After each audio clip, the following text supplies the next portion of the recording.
কোথায় যাবেন? যাবেন কোথায় ভাইয়া? এদিকে কোথায় যাবেন? কোথায় যাবেন আপনি? আমি যাবো গুলিস্তান। আসেন, আমি নামিয়ে দিচ্ছি। আমি যাচ্ছি ওদিকে, আপনাকে হেল্প করলাম। কোনো সমস্যা না, আসেন আসেন আসেন ভাইয়া, চাইলে যাইতে পারেন। আমি যাচ্ছি, খালিই যাচ্ছি।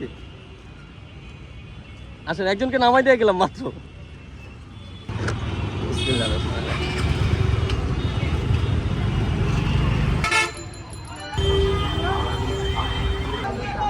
ধন্যবাদ বস। যদি কিছু না মনে করেন আমি একটু হেল্প করতে পারি। সরি দেই আমি আপনাকে। ভাইয়া, আমি তো বলেই দিছি আপনাকে না, যে আমি ভাড়া নিতে পারবো না ভাই। আজকে আমি বের হয়েছি মানুষকে সহযোগিতা করার জন্য, যেন সবার গন্তব্যস্থানে পৌঁছে দিতে পারি ভাই। দোয়া করবেন যেন এইভাবে, এই যে গ্রামে মানুষ যাচ্ছে তাদেরকে মেনলি আমি সহযোগিতা করার জন্য বের হয়েছি আজকে। ভালো একটা উদ্যোগ নিচ্ছেন আপনি। এমনি সময় আমি অফিসের ফাঁকে করি, তো আজকে বের হয়েছি মেনলি হচ্ছে আপনার যেন গ্রামের মানুষগুলি